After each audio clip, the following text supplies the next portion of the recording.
नमस्कार मित्रांनो, पुन्हा एकदा तुमचं स्वागत आहे इन्फो मराठी 24 या यूट्यूब चॅनलवर। मित्रांनो, आज एक निवृत्तीधारकांसाठी एक खूप महत्त्वाची बातमी घेऊन आलेलो आहे, जी खूप अतिशय महत्त्वाची आहे। मित्रांनो, बातमी आहे निवृत्ती वेतनधारकांना हे एक गोष्ट लक्षात ठेवणे अतिशय महत्त्वाचे आहे।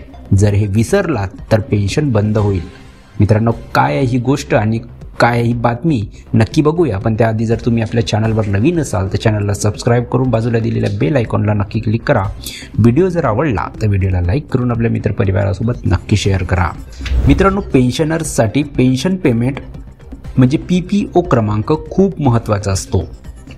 नोव्हेंबर महिन्यात पेन्शनधारक त्यांचे जीवन प्रमाणपत्र सादर करतात, ज्यामध्ये निवृत्ती वेतनधारकांना त्यांचा PPO क्रमांकाची माहिती देणे आवश्यक असते। जर तुम्ही PPO नंबर दिला नाही किंवा चुकीने दिला तर तुमची पेन्शन बंद होऊ शकते। पेन्शन पेमेंट ऑर्डर म्हणजे PPO क्रमांक हा एक अनन्य 12 अंकी क्रमांक आहे, जो पेन्शनधारकांना त्यांचे पेन्शन मिळवण्यात मदत करतो। यामध्ये पहिले 5 अंक PPO जारी करणाऱ्या प्राधिकरणाच्या कोड नंबरसाठी आहे। 6वा आणि 7वा अंक PPO क्रमांक जारी करण्याचे वर्ष दर्शवतात। 8वी, 9वी, 10वी आणि 11वी संख्या PPOची अनुक्रमिक संख्या दर्शवतात। शेवटी 12वा आणि शेवटचा अंक डिजिटल चेक अंक दर्शवतो। PPO क्रमांक हा मुळात सेंट्रल पेन्शन अकाउंटिंग ऑफिस म्हणजे CPAO केलेल्या कोणत्याही संप्रेषणासाठी संदर्भ क्रमांक असतो। कोणत्याही वेळी पेन्शनधारक आपला PPO क्रमांक विसरला किंवा PPO शोधायचा असेल तर तो हे काम सहजपणे करू शकतो। PPO क्रमांकाचे महत्त्व। सध्या केंद्र सरकारचे सुमारे 69.76 लाख पेन्शनधारक आहेत। जीवन प्रमाणपत्र सादर करताना निवृत्ती वेतनधारकांना आधार क्रमांक, नाव, मोबाईल क्रमांक आणि PPO क्रमांक, पेन्शन खाते क्रमांक, पेन्शन मंजूर प्राधिकरणाचे नाव यासारखी स्वयंघोषित पेन्शन संबंधित माहिती द्यावी लागेल। तुमच्याकडे 12 अंकी PPO क्रमांक नसल्यास तुम्ही जीवन प्रमाणपत्र सादर करू शकणार नाही। प्रत्येक पेन्शनधारकाला PPO क्रमांक दिला जातो।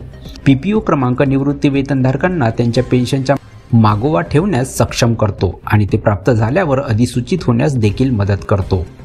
पेन्शनधारकांनी EPFOच्या सदस्य सेवा पोर्टलद्वारे अर्ज केल्यानंतर लगेच PPO क्रमांक मिळू शकतो। PPO क्रमांक कसा जाणून घ्यावा आपण हे बघूया। पेन्शनधारकांना CPAO वेबसाईटवर स्वतःची नोंदणी केल्यानंतर लॉग इन आणि पासवर्ड CPAOद्वारे जारी केलेल्या PPOची प्रत डाउनलोड करण्याची सुविधा प्रदान करण्यात आली आहे। पेन्शनधारक कर्मचारी भविष्य निधी म्हणजे EPFशी जोडलेला त्यांचा बँक खाते क्रमांक वापरून किंवा त्यांच्या PF क्रमांकावरून पण शोधू शकतात। त्यासाठी खालील स्टेप दिले आहेत। स्टेप नंबर 1, www.epfindia.gov.in वर लॉग इन करा। स्टेप नंबर 2, ऑनलाईन सेवा अंतर्गत पेन्शनर्स पोर्टलवर क्लिक करा। स्टेप नंबर 3, तुम्हाला पेन्शनर्स पोर्टलवर स्वागत आहे ह्यावर पुनर्निर्देशित केले जाईल। पेजच्या उजव्या बाजूला असलेला तुमचा PPO नंबर जाणून घ्या ह्यावर क्लिक करा। स्टेप नंबर 4, तुमचा बँक खाते क्रमांक, PF क्रमांक प्रविष्ट करा। स्टेप नंबर 4, तुमचा बँक खाते क्रमांक किंवा PF नंबर प्रविष्ट करा। माहिती प्रविष्ट केल्यानंतर तुम्हाला तुमचा PPO क्रमांक तसेच तुमच्या सदस्य ID आणि पेन्शन प्रकार प्राप्त होईल। स्टेप नंबर 5, डाउनलोडवर क्लिक करा। मित्रांनो, कशी वाटली ही कामाची बातमी?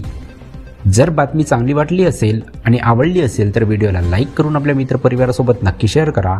जर तुम्ही आपल्या चॅनलवर नवीन असाल तर चॅनलला सबस्क्राइब करून बाजूला दिलेल्या बेल आयकॉनला नक्की क्लिक करा। व्हिडिओ बघितल्याबद्दल खूप खूप धन्यवाद।